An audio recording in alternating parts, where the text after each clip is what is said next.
மலையாள இண்டஸ்ட்ரியில பொறுத்தவரையும் மோகன்லால் சார் வந்து அதிகமாக நடிச்சிட்டு இருக்காரு இல்லையா? விக்ரமோட படமும் அங்க கேரளால ரிலீஸ் ஆக போகுது அப்படின்னு சொல்லியிருக்காங்க. அப்போ கேரளாலையுமே அவருக்கு சிக்கல் இருக்கும் இல்லையா? இல்லை, எப்படி நம்ம மோகன்லால் வந்து தமிழில் வந்து வேற ஒரு ஸ்டேட் நடிகரோ அது மாதிரி விக்ரம் அங்கே ஒரு மலையாளத்தில் அவர் வேற ஒரு தமிழ் சேர்ந்த ஒரு நடிகர்.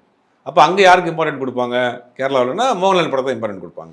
இங்கே தமிழில் யார் இப்போ இந்த யார் படத்துக்கு இம்பார்ட்டன்ட் கொடுப்பாங்க? விக்ரம் படத்தை தான் கொடுப்பாங்க. ஏன்னா டேரக்டான தமிழ் படம்.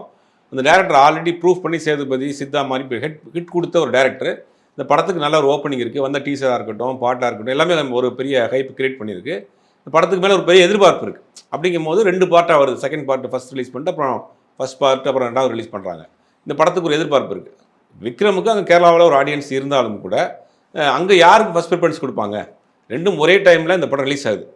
தமிழ்லையும் அந்த படம் ரிலீஸ் ஆகுது, மலையாளத்தில் ரிலீஸ் ஆகுது. அப்படிங்கும்போது தமிழில் அந்த படம் மலையாள படம் தான், மலையாளத்தில் அது தமிழ் படம் தான்.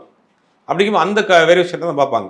தேட்டர் ஷேரிங்கில் தான் கொஞ்சம் சிக்கல் வரும். எந்த படத்துக்கு எவ்வளோ தேட்டர் கொடுப்பாங்கன்னு பார்க்கும்போது வீரதீர சிறுவனை பொறுத்தவரைக்கும் அதிகமான ஸ்க்ரீனிங் கிடைக்கிறதுக்கு வாய்ப்பு இருக்குது.